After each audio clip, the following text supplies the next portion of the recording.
गांव में एक गरीब किसान रहता था जिसका नाम रामू था। उसके पास सिर्फ 2 बीघा जमीन थी। पूरे साल मेहनत करने के बाद उसके घर में केवल 1 बोरी गेहूं बची थी। यही गेहूं उसके परिवार का सहारा था। एक दिन गांव में खबर फैली कि पास के शहर में गेहूं का दाम 2 गुना हो गया है। रामू खुश हुआ। उसने सोचा, अगर यह बोरी बेच दूंगा तो बच्चों के लिए नए कपड़े और पत्नी के लिए दवाई खरीद लूंगा। अगली सुबह वह बैलगाड़ी पर आखिरी बोरी रखकर शहर के लिए निकल पड़ा। रास्ते में एक बूढ़ी औरत मिली।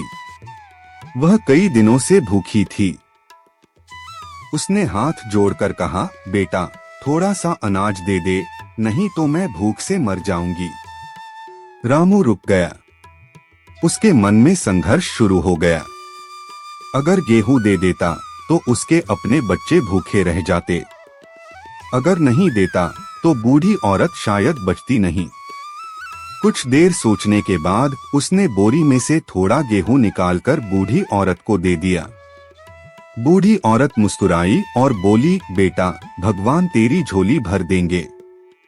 रामू मुस्कुराया, लेकिन मन में सोच रहा था कि अब उसे कम पैसे मिलेंगे।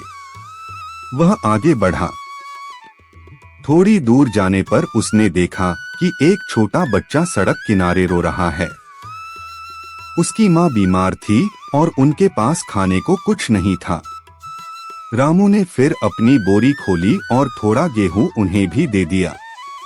अब बोरी आधी रह गई थी। शहर पहुंचकर वह मंडी गया, लेकिन वहां पहुंचते ही पता चला कि आज अचानक गेहूं के दाम गिर गए हैं। रामू के पैरों तले जमीन खिसक गई। वह मायूस होकर वापस गांव लौटने लगा। रास्ते में वही बूढ़ी औरत फिर मिली। इस बार उसके साथ एक अमीर व्यापारी था। बूढ़ी औरत मुस्कुराकर बोली, बेटा, मैं इस व्यापारी की माँ हूँ। मैं लोगों की इंसानियत परख रही थी। पूरे रास्ते किसी ने मेरी मदद नहीं की, सिर्फ तुमने की।